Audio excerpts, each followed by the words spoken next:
Hello everyone, we have our news for the week, so let's go through everything. So, maintenance, normal time as usual, no surprise there. Nothing is ending really, so don't have to worry about anything there. So, we are getting Paus as expected, since last week they told us that they were delaying Daisy's NVA awakening till this week. We are also getting Cleome though, which is a surprise. So we're getting 2 NVAs this week plus Paus as our NV base. So we have logins for all that. We have our usual cash summon and banners as that. We're getting a couple of updates. So the Black Blade Princess is Cleome's trust. They're just updating that a little bit. And then Ultima is getting updated as well, which is kind of nice. I mean, maxed out, it's a 120 hit, 7 hit chain. So for all the units that have Ultima, a little bit of a damage boost for them.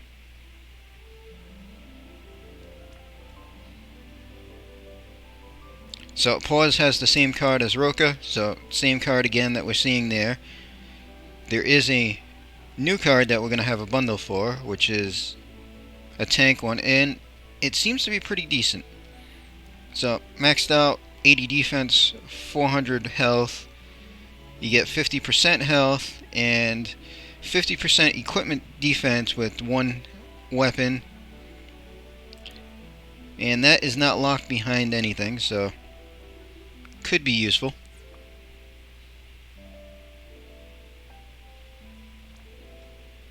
So we're getting a Chronicle battle. Now this here is for some more of the Brave Exvius units. And we're getting to upgrade the sword for Blue Mage Fina, which has a nice 750 attack on it with 185 attack maxed out. And then her bow gets maxed out, 110 attack, 165 spirit, 250 just spirit added on top, so that's worth making.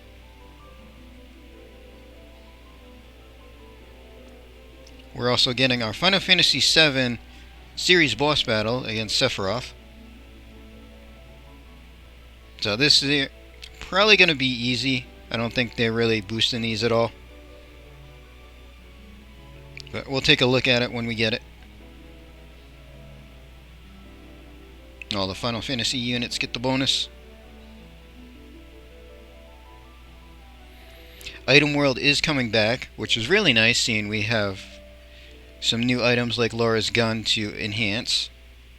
So this time we're just getting the rod, Mana Willow, 145 magic on it, 100 spirit, 20% mana. Reduce mana used by 10%, which is actually not bad. And then the unique that it gets is 60% magic and equipment magic 25 when double handing it. And then the other items we're getting are like accessories and a hat, which is unusual for an item world, but it's fine. Yeah, the black collar and the trick hat, so 2 hats and the 1 weapon. But it's nice that item world's coming back, because I got some weapons that need to be run through. So a couple other things. So apparently the last free 10+1 that we had didn't actually have Laura included, even though she was supposed to. So they're going to essentially let us summon again. So even if you've already summoned, they're going to reopen it after maintenance, and we can summon again on the banner. So we just get a free 10+1, and this time it has Laura included. And then we have our actual banner. So Paus is the Neovision base, Daisy and Cleome for NVAs. So we can go ahead and take a look. So Cleome is actually pretty decent as an NVA, and I'm also hoping, because JP has enhancements aside from the Neovision ability, so I'm kind of hoping they just, instead of having us awaken, just make the awakened version the base. We'll see when we actually get the units. But overall, her base form is more of a setup form, and then her shift, she kind of turns into a budget Sephiroth. So she doesn't get a katana in peril. Her dark boost is only 30 instead of 50. She only gets 200 LB instead of 250. Attacks 280 instead of 300. Her limit has to stack twice instead of once and only goes to 230, but that's not bad. I mean, Laura's limit is only 250, and she can get pretty much close to what Sephiroth does for damage. So overall, she'll be fun to play with as an NVA. Unfortunately, I haven't pulled enough to be able to NVA mine, so it'll be a little bit before I can use her. Daisy for her NVA, so we already got the boost to the TM and everything, and they gave us the global boost. So when she gets her Neovision upgrade, she gets a cover that does buff and mitigate for physical cover. She gets some passives. Her auto attack changes a little bit, so nothing too special in the base form. And then shift, she has that cover still. Mitigate physical to everybody for 70 is actually kind of nice. And then she gets this nice one move against fairies and stones to pretty much take almost no damage. Mitigate physical and magic 99%. She has her triple cast, and she's got an earth bolting, so she can be used as a support chainer as well. So she should be a pretty decent physical tank.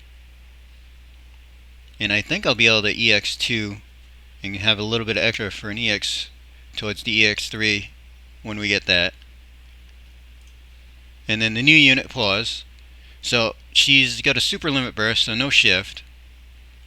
TM, robe, 50 magic, 31 defense with 40% bird and insect killer. Her super is kind of nice with the 200% double hand magic.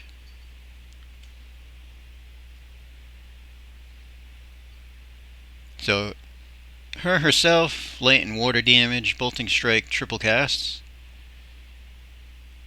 And she can boost her magic damage a bit. She gets quad cast via unlock. She's got insect and bird killers passive.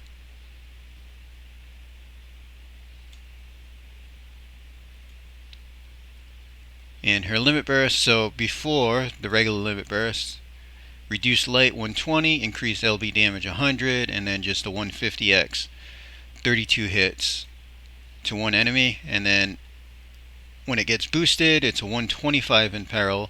She gets 35% light boost. She loses the LB damage, gets a bird and insect killer buff, and it's a 300x hit, still 32 hits. Overall, she's usable, but I don't see any reason to actually chase her. So myself, I'm not going to be pulling on the banner. We got Halloween coming soon and possibilities of a couple of other limited banners. So I won't be pulling on the banner myself. I do like her from the story, but we'll just have her show up randomly off banner. So anybody that does decide to pull, good luck to you. And that's pretty much all the news that we have for this week. So we're going to end the video there. Hope everybody enjoyed.